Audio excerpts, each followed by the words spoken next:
Anytime. Ayun, pakikwento naman kung ano yung mga kwento sa'yo ni Mahal dati. Nung time na dati hindi siya nakakaipon, pero ngayon nakakaipon siya, parang gano'n. Ayun, nung time na magkakausap kami kasi parang parang tinanong namin kung kamusta yung nangyari sa life mo nung dumating si Kuya Migs. Nga parang sinasabi niya na nandun si Kuya Migs. Kasi before daw talaga, ano siya, bili ng ganito, bili ng ganyan. So naubos yung pera niya talaga na hindi siya nakakaipon. Pero nung nakasama niya si Kuya Migs, talagang dun siya natuto mag-ipon. Yung budget niya parang nakatabi yung sa pang-family, nakatabi yung para sa personal niya, nakatabi yung para sa savings niya. So yun yung share niya lang naman sa amin about dun sa kung paano nababudget at kung paano nakatulong si Kuya Migs sa life niya. 1, 2, 3, 4.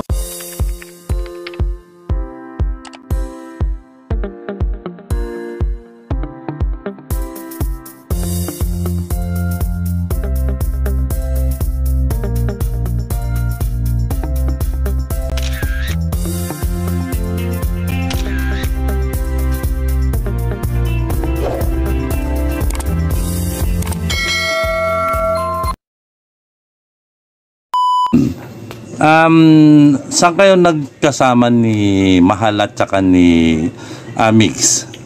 Nakasama ko sila sa Oh My Love. Yun pa yung last na teleserye. Buhay pa si Ate Mahal. Kumusta naman yung taping nyo that time? Masaya, sobrang saya. I mean, noon na syempre hindi ko sila kilala, pero sa Ate Mahal kasi kilala ko na siya ever since dahil syempre artista. Tapos mas nakilala ko pa sila dahil lock-in kami doon for 2 months.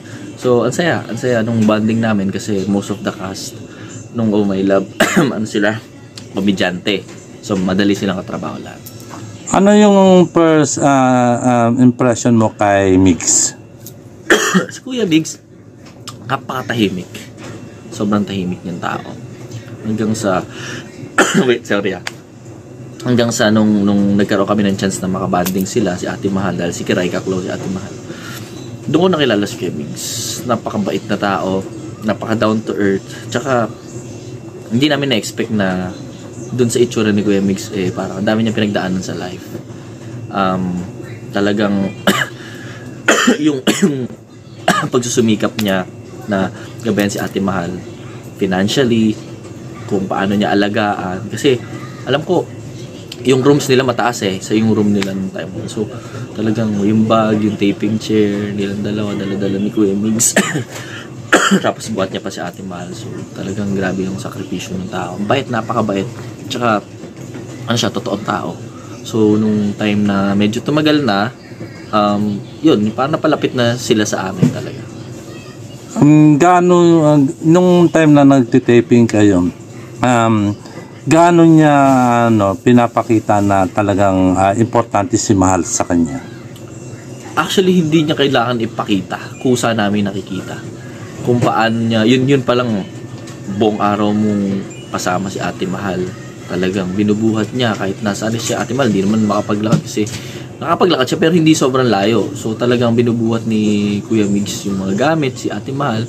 Tapos talagang kada kukuhaan si Ate Mahal, talagang hands-on siya. Talagang inaasikaso niya. Kaya talagang wala akong masasabi ko yung napakabuting tao. Sa tingin mo ba mahirap bang mahalin si Mahal sa katulad ni Migs? Actually sa ganyang bagay, ang love kasi parang love is everything.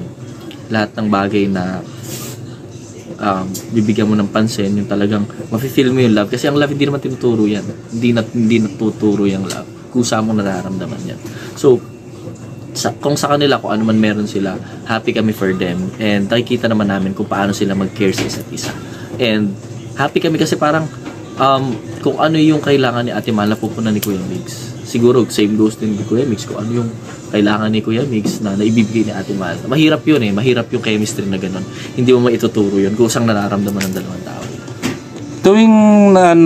Tuwing ba nagtitaping kayo, nakikita niyo ba yung kilig moment ng dalawa? Actually, talaga nakikita namin. Nakikita namin talaga na parang sweet naman nila, parang ano kaya sila? Ano kaya status nila? Siyempre, with due respect, siyempre, hindi namin para tanongin yung mga bagay na yun. Pero happy kami na kaibigan namin silang pareho at the same time, yung kung paano nila itrato isa't isa, talagang wala kang masasabi. Pero ngayon ba meron kayong nagkukumusama kayo ni Migs o Minsan may mga mutual friends lalo sa Batangas, yung mga kilala namin. So minsan yung mga pinsan niya, uy, kasama mo si Kuya Migs, si Migs, di ba? Pinsan ko yun, ganyan. So parang chat ko si Kuya Migs, ito yung picture ng pinsan mo kasama ko. Oo nga, hindi ako nakakabisita dyan. So nagkakamustahan din. Tapos from time to time, dun sa grupo namin, nagkakamustahan din kami. Kamusta? Kailan kayo free? Ganyan. Pero meron ka bang ngayon kasi parang nakikita mo ever since pa ng time na talagang 1 year ago na talagang binabas siya. Ano yung meron ka bang idea? Wala akong idea. Kasi hindi ako talaga ma-social media Talagang scroll hanap ng mga bali-balita.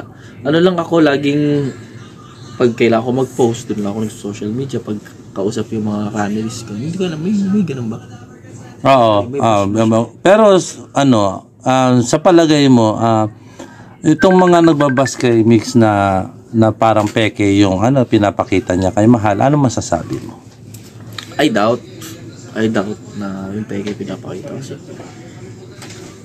it takes a lot of courage and wisdom yung ipapakita mo sa isang tao hindi genuine yung nararamdaman mo.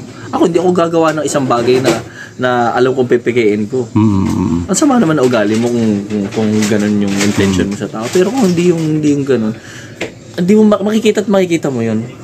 Kahit sino nakapaligid sa'yo, mararamdaman nila yun na hindi naman totoo yung nararamdaman pero based din sa pinakita nila sa amin, yung love nandoon.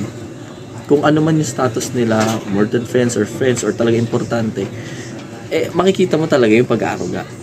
Yun yung importante. Kasi karamihan sa mga fans ni Mix ngayon ay yung nakita nila yung pagkikaring kay Mahal. So, nung time ba nung lock-in yung for the 2 months ba yun? 2 months na nakita nyo talaga yung gano'n na Oo. Tsaka hindi naman namin sila magiging kaibigan kung nakikita namin na sa kanila pa lang parang naglolokohan na sila. Iba talaga as in. Iba yung ugali ni Kuya Mix, iba yung ugali ni Ate Mahal. And happy ako for Ate Mahal kung nasan ka man ngayon. Diba?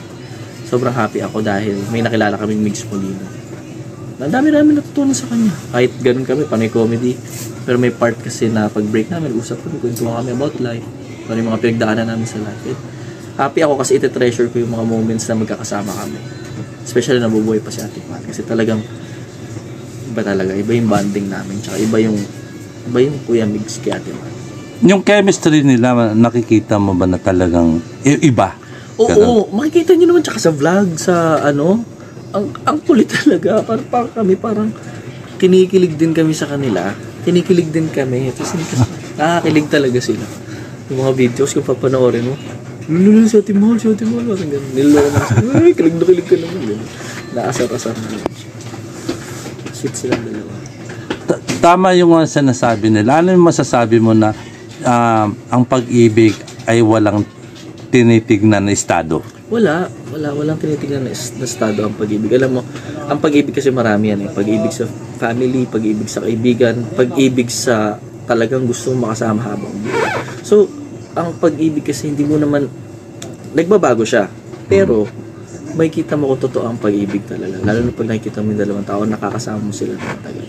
Walang binabasihan na edad, walang binabasihan na itsura, walang binabasihan na kung normal ka ba o hindi, 'di ba?